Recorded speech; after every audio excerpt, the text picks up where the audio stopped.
참고 성령과 피로써 거듭나며 하나님의 말씀으로 살아가는 믿음의 공동체, 예수의 이름이 드러나는 교회, 포도나무 교회.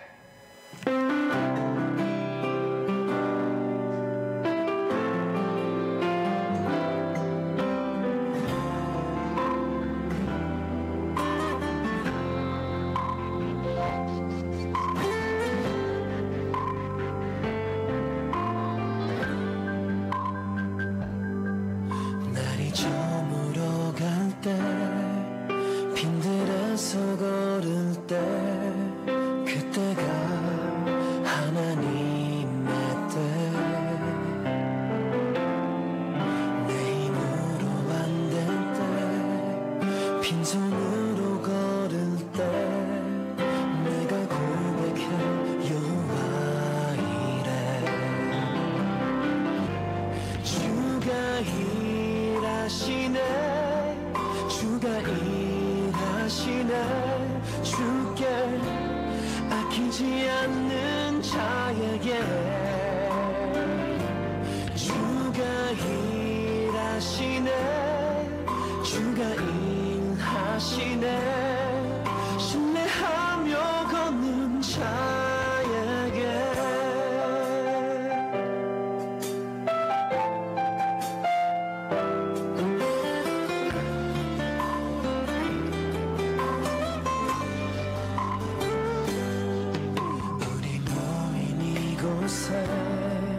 주님 함께 계시네.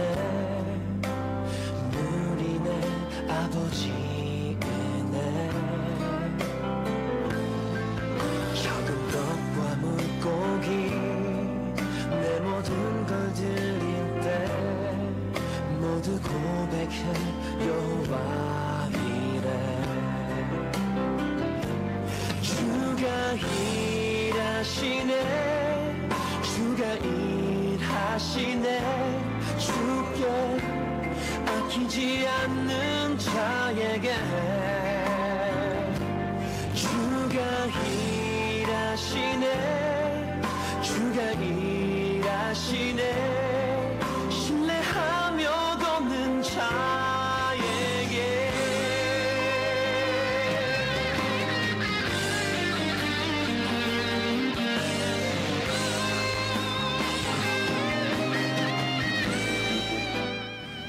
포도나무 교회 왔는데 생각보다 편해서 괜찮았어요. 포도나무 교회 좋았어. 10년 만에 다시 나왔는데 예배 드리고 말씀 들으니까 매우 좋습니다. 주가 일하시네, 신뢰하며 걷는 자에게 신뢰하며 걷는 자에게.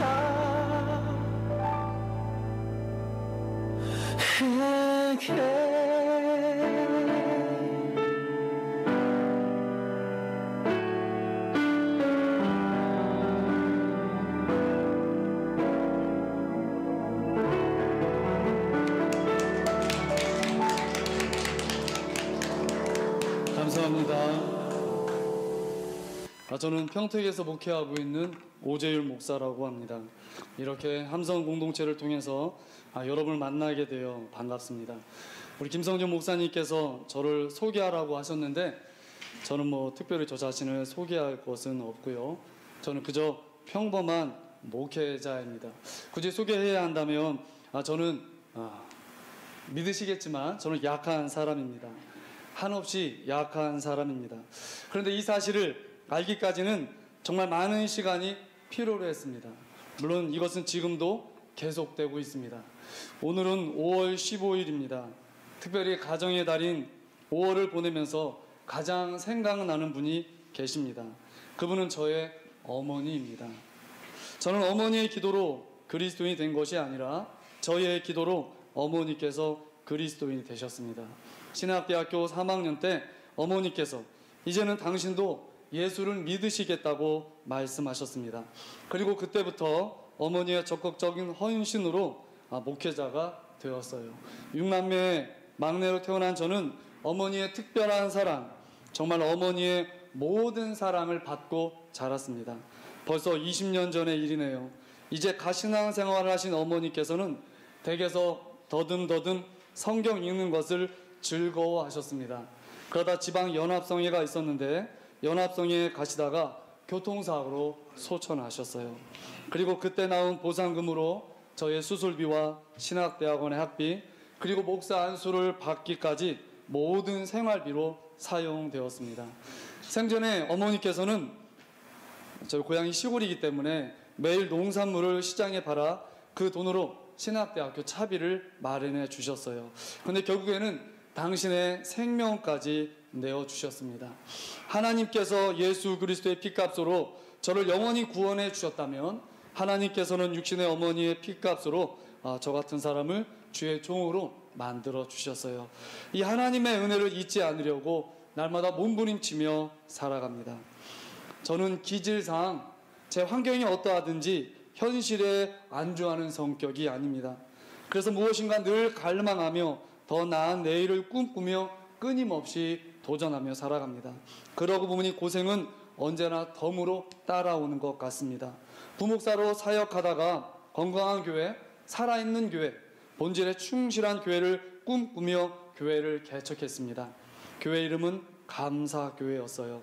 그러나 저의 부족함과 연약함으로 보기 좋게 실패하고 아내는 이런 저로 인해 지금까지 한 번도 경험해 보지 못한 세상을 겪어야 했습니다. 이렇게 첫 번째 개척은 실패하고 평택에서 두 번째 개척을 했습니다. 교회 이름은 포도나무 교회입니다. 요한복음 15장 말씀처럼 예수께서 주인 되시는 교회, 예수께 꼭 붙어 있어 열매를 맺어 하나님께 영광 돌리는 교회를 꿈꾸고 있습니다. 자, 1년에 약 3천여 개가 문을 닫는 한국교회 현실 속에서 왜 또 하나의 교회를 개척했느냐고 물으신다면 그것은 한 가지입니다. 그것은 부르심, 소명 때문입니다. 부귀 영광이 아닌 부르심으로 인해 하나님의 마음이 있는 곳에, 하나님의 시선이 있는 곳에 달려가서 몸이 부서져도 내 자신을 들여 참된 번제물이 되고 싶은 것이 저의 소원입니다. 잠언 25장으로 충성된 사자는 그를 보낸 이에게 마치 추수하는 날에 얼음 냉수 같아서 능히 그 주일의 마음을 시원하게 한다고 말씀합니다. 여기 충성된 사자, 정말 하나님의 마음, 아버지의 마음을 시원하게 해드리고 싶습니다. 한 번의 개척 실패가 두 번째 개척에 많은 도움이 되었습니다. 목회는 내가 죽고 예수가 사는 삶이 아니면 도저히 불가능합니다. 내가 죽어야 예수 부활이, 예수 생명이 나타나기 때문입니다. 그래서 오늘도 잘 되어지진 않고 늘 넘어지고 또 넘어지지만 오늘도 십자가에서 죽고 내일도 십자가에서 죽으며 날마다 십자가에서 죽는 삶으로 살아가고 있습니다.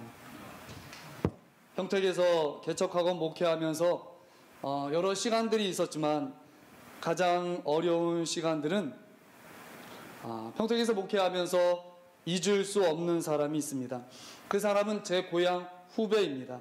청소년 시절 저는 껌 좀 씹었습니다. 그러다가 20살에 하나님을 만났습니다. 갑자기 달라진 저의 모습은 어머니도 놀라셨습니다. 달라진 저는 주변의 동생들을 하나둘씩 교회로 전도했습니다. 그런데 그때 제가 아끼던 후배로 인해 정말로 안타까운 사건이 발생했습니다. 그것은 살인 사건이었어요. 술을 먹고 그만 우발적으로 벌어진 일이었습니다. 교도소에서 후배를 면회하면서 성경을 선물로 주었습니다. 그리고 그로부터 정확히 20년이 지났습니다. 그러다가 우연히 그 후배를 다시 만났습니다. 얼마나 반가웠는지 모릅니다. 제가 평택에 있는데 후배가 평택에 거래처가 있어서 며칠 동안 머물러야 한다고 해서 저희는 교회에서 3일 동안 그동안 나오지 못한 이야기와 아픔을 함께 나눴습니다. 그리고 이제부터 저는 저와 그 후배에게 더 이상 우리가 헤어지지 말고 철저히 하나님만 의지하기로 약속했습니다. 주일에 오기로 약속하고 내려갔는데 그 이후로 아무런 연락이 되지 않았어요. 그것이 마지막이었습니다. 후배는 불의의 사고로 그만 이 세상을 떠났습니다. 후배 장례식을 치르면서 이것이 꿈인지 아닌지 분간하기가 어려웠습니다. 20년 만에 만나서 3일만 저와 함께하고 바람 전화 떠난 후배를 보면서 마음이 굉장히 아팠습니다. 감사한 것은 그 후배와의 짧은 만남을 통하여 복음에 대한 김박성, 영혼에 대한 하나님의 마음을 더 알게 되었습니다. 후배를 그렇게 보내고 그 이후로 더 적극적으로 복음을 전하고 있습니다. 제가 평택에서 개척하면서 이번에는 감동적인 목회자인 저에게 감동을 주는 성도님이 계십니다. 코로나 상황 속에서 많은 교회들이 현장 예배, 대면 예배가 쉽지 않습니다. 그런데 저희 교회는 80이 넘으신 연로하신 권사님이 계세요. 고관절 수술을 평택에서 제가 모시고 서울에서 2번 수술을 받으셨는데도 걸으실 수가 없어요. 그러니 누워 계시다 보니까 교회를 나오실 수가 없었습니다. 그런데 재작년인가 정말 신년 예배 때는 하나님께 가서 예배해야 한다고 앰뷸런스를 불러다가 예배 자리에 오셨어요. 그렇게 2번 오셨는데 그 모습을 보면서 저는 굉장히 마음에 도전이 되었고 우리 교회 성도들도 그것을 보면서 정말 깊은 도전을 받았습니다. 대면이냐 비대면이냐 아니 코로나냐 이런 환경의 문제가 아니라 중요한 건 내 마음속에 과연 하나님이 있느냐. 우리 권사님을 통하여 하나님께서는 우리 성도들에게 저에게 무엇보다 알게 하셨습니다. 평택에서 교회를 개척할 땐 어려움이 있었습니다. 교회를 개척하는 데는 행정적으로는 전혀 문제가 없었습니다. 그런데 개척을 반대하는 소수의 사람들로 인해 6개월이라는 시간이 그냥 이렇게 저렇게 흘러갔습니다. 이 시간에 저에게는 굉장히 힘이 들었습니다. 그리고 여러분 보시듯이 저는 굉장히 젊은 사람이죠.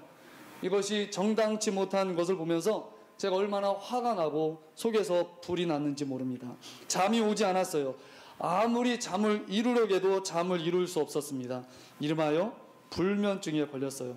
밤에 눈을 감으면 눈만 감았지 그 다음날 아침까지 정신이 멀쩡했습니다. 그러다 보니 눈은 충혈되고 몸은 매일매일 천근만근이었습니다. 아무리 노력해도 잠을 이룰 수가 없었습니다. 그렇게 2개월 반을 지냈습니다. 불면증을 앓으면서 뼈가 마른다는 것이 어떤 것인지를 알게 되었습니다. 정신과를 찾아갔더니 오전에 병원에 갔는데 병원에 진료를 받으러 온 사람들이 너무나 많아서 제가 진료를 받을 수 없었어요. 그래서 이렇게 된 거 죽든지 살든지 하나님께 맡기기로 다시 기도에 전념했습니다. 하나님 앞에서 죽겠다고 하니 하나님이 다시 살게 하셨습니다. 개척을 할 때 심사를 하는데 제가 너무 당당한 것이 건방진 모습으로 보였고 그것은 바로 저의 교만이었습니다. 그 시간을 통하여 하나님께 철저히 회개하면서 하나님이 다시 저에게 잠을 주셨고 그동안 제가 6개월 동안 이해할 수 없는 사람들, 용서하지 못했던 사람들을 받아들이고 용서할 수 있었습니다. 우리 김성년 목사님과 패스브레이킹의 만남은 저는 특별합니다. 실은 저는 패스브레이킹 목회 워크숍이 저의 꿈이었습니다. 제가 목회를 나오면서 국민일보의 광고를 나온 거 보면서 저는 전도사인데요. 아직 결혼을 하지 않았습니다. 그런데 가고 싶습니다. 안 됩니다. 결혼을 하셔야 됩니다. 그렇게 저는 한 해, 2해, 3해 그리고 제가 10년을 기다렸습니다. 원래 저는 결혼도 생각 안 했고 심우원 이용도처럼 33살까지 살다가 예수님처럼 죽고 싶었습니다. 그런데 하나님이 그렇게 안 하시더라고요. 목회를 하면서 저는 패스브레이킹에 정말로 관심이 있었어요. 그런데 갈 수 있는 방법이 없어서 10년의 세월을 기다리다가 아내를 만나서 정말 10년 만에 패스브레이킹 목회 워크숍을 참석했습니다. 작은 교회를 섬기시는 김성년 목사님과 서초교회 성도들을 보면서 저는 큰 감동을 했습니다. 일반적으로 목회자를 대상으로 하는 다른 세미나는 일단 목부터 쉬어야 돼요. 여러분 잘 모르시네요. 목회자를 대상으로 한 모든 세미나는 기도원에 가서 소리 지르고 일단 목부터 쉬도록 해야 되는데 이 패스브레이킹 워크숍은 그런 것이 아니었어요. 처음부터 끝까지 쉼과 안식과 섬김 영적인 충전이었습니다. 그 당시 그것은 저에게 절대적으로 필요한 것이었습니다. 저는 그런 시간들, 특별히 저로 인해서 정말로 고생하는 아내가 이 패스 브레이킹을 통하여 얼마나 큰 은혜를 받았는지 모릅니다. 우리 김성령 목사님께서 기억하실지 모르겠지만 제가 목사님을 저희 교회 한번 모셨어요. 패스 브레이킹 끝나고 나서 지역 모임이 있었을 때 지금 교회는 이전한 교회고 처음 개척한 자리에 우리 김성령 목사님과 그 스태프들이 몇 분이 오셨었습니다. 그 오셨을 때 아내가 얼마나 기뻐하던지, 아내는 섬김의 은사가 있습니다. 저는 시골 사람이고 자, 아내는 저를 만나기 전에 비서 일을 했는데 아내가 저를 만나고 나서 저의 모든 것을 이렇게 코디를 해줍니다. 아내가 저를 딱 허락해주지 않고 제가 나갈 수가 없어요. 지금 얼마 전에 우리 한성 공동체가 장소를 이전했잖아요. 제가 그때 급해서 제가 왔어요. 아내한테 간다고 말 안 하고 너무 급한 나머지 다 준비를 했다고 생각했는데 보니까 혁띠가 없는 거예요. 여기 주차장에 도착하고 혁띠가 없어서 어떡하지? 다시 돌아갈 수도 없고, 그래서 고민하다가 최대한 넥타이를 최대한 내리고, 어차피 보는 사람 없고 물어보는 사람은 없으시지만 그것이 굉장히 의식이 되었어요. 근데 감사한 것은 그것을 잊고 모든 순서를 마치고 평택에 돌아갈 때까지 하나님께서 생각 안 나게 하시더라고요. 오늘 올 때는 아내가 또 이렇게 원래 시골 사람처럼 생기기 때문에 뭘 갖춰도 원판은 바뀌지 않습니다. 근데 아내로 인해서 목회하고 또 아내가 이제는 보이는 것뿐만 아니라 보이지 않는 영적인 코디도 함께 함을 통해서 함께 목회에 좋은 동반자가 되고 있고요. 또 아내가 오늘 여기 온다고 하니까 작지만 우리 한성 공동체에 섬기고 싶다. 그래서 작은 거, 저게 술 냄새가 나지만 이상 있는 건 아닙니다. 저는 저희 교회는 코로나 상황 속에서 어떤 다른 성도가 아니라 교회를 이전하면서 먼저 건물주가 되시는 분이 떡을 섬겨 주셨어요.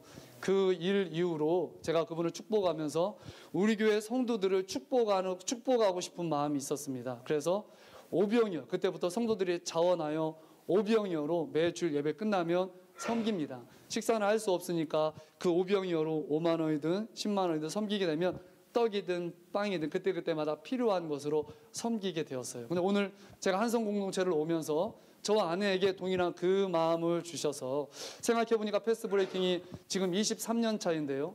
그 패스 브레이킹 그 시작 또한 오병이어가 아닌가 그런 생각을 하면서 우리 교회에서 행하고 있는 오병이어, 제가 오면서 작은 것이지만 그 오병이어, 우리 한성 공동체 한국교회를 섬기는 여러분을 작지만 섬기고 싶었습니다.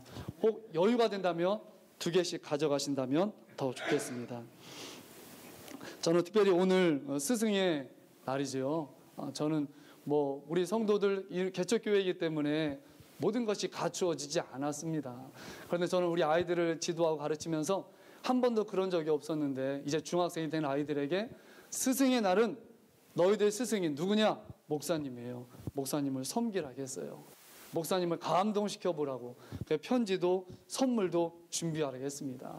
근데 우리 아이들이 제가 받지는 못했지만 이미 준비했다고 했습니다.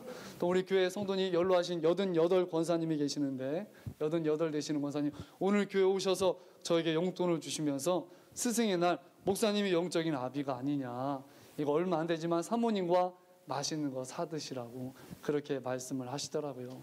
오늘 특별히 저는 오면서 우리 영적인 스승 되신 김성령 목사님께 뭘 섬기고 싶었는데 아내와 얘기를 하다가 개인적인 섬김도 필요하지만 제가 이 자리에 와서 잠깐이나마 나누는 것도 섬김일 수 있고 저 작은 떡도 섬김일 수 있고, 그래서 그 작은 섬김이 전 작은 것이지만 여러분을 향한 사랑은 크다는 것을 다시 한번 말씀드리고 싶습니다. 감사합니다. 저희 교회는 이 시대의 구원의 방주로서 교회를 꿈꿉니다. 그래서 저희 교회는 모든 세대, 모든 영혼을 구원하는 교회입니다. 그래서 한 영혼에 집중하는 교회예요. 그리고 그 한 영혼이 다른 영혼을 인도하는 교회입니다. 저는 개척을 하면서 저는 사람의 도움을 통하여 안정된 교회, 큰 교회도 능히 갈 수 있었어요. 그러나 그것은 목회의 정도가 아니라 하나님의 인도하시는 길이 아니라는 것을 알기 때문에 저는 늘 믿음의 정도를 구하면서 이곳까지 왔습니다. 교회 개척을 하고 밑바닥부터 시작을 하면서 한국교회의 수많은 상황들, 어려운 개척교회 목회자를 보면서 제 나름대로 작은 교회 목회자를 섬기고 싶었어요. 그래서 하나님께서 그때마다 제가 가지고 있는 교회 자동차를 어떤 목회자에게 주라고 하면 그냥 순종해서 드렸고, 교회 개척 창립을 할 때 자동차가 없는, 승합차가 없는 교회 그 창립할 때 들어온 헌금으로 섬기기도 했고, 여러 가지를 하면서 제가 갖고 있는 생각은 물질적인 것이 아니라 영적으로 영적으로 작은 교회 목회자를 깨우고 살리는 것이 하나님께서 저에게 주셨어요. 지금까지는 누군가는 이 일을 해야 한다라는 마음이 늘 있었습니다. 그런데 그런 생각을 늘 품다가 하나님께서 저에게 하라는 그런 마음을 주셔서 작지만 조금씩 시작하고 있습니다. 그런데 우리 패스브레이킹 김성년 목사님 만남을 통해서 정말 쉬지 않는 교회, 작은 교회를 살리고, 그리고 기독문화를 살리는 이 목사님과의 만남을 통해서 정말 멀리서나마, 때로는 가까이서나마 목사님 하는 것을 보고 배우고, 제가 도울 수 있는 길이라면 돕고 배워서 부족하나마 평택에서도 이 한섬 공동체 하는 일을 함께 응원하고 돕고 섬기고 싶습니다. 저는 오늘 우리 목사님께 어떤 말씀을 전해야 될지 잘 몰랐어요. 근데 목사님께서 몇 가지 이렇게 주셔서 그대로 했고, 물론 시간은 넉넉했지만 교회에서 하는 사역이 바쁘고 분주하면서 하나님께 기도만 했습니다. 오늘 이 시간을 통하여 그냥 하나님께만 역사하시고 하나님의 영광만 나타나게 그렇게 기도하면서 왔는데요. 오늘 이 시간 돌아가시면서 우리 김성림 목사님 지난주에 설교 말씀하실 때 한 번도 대답 안 하셨는데, 정말 하나님께서 주신 말씀만 기억하시는 시간 됐으면 좋겠고요. 아까 그 찬양은 그냥 제가 혼자 있는 시간이 많아요. 교회가 작다 보니까 하나님 앞에 기도하고 하면서 하나님께서 그런 찬양을 주셨어요. 그래서 혼자 늘 그 찬양을 부르면서 기도하면서 하다 보면 예수님의 십자가를 다시 한번 생각하게 되고, 하나님께서 만지시고 다시 회복하시는 것을 경험하게 됩니다. 이 자를 통하여 귀한 분들을 만나게 돼서 너무 반갑고요. 저도 부족하나마 제가 있는 곳에서 할 수 있는 만큼 한국교회를 섬길 수 있는 그 길을 조금씩 찾아보고 조금씩 행동으로 옮겨보겠습니다. 감사합니다.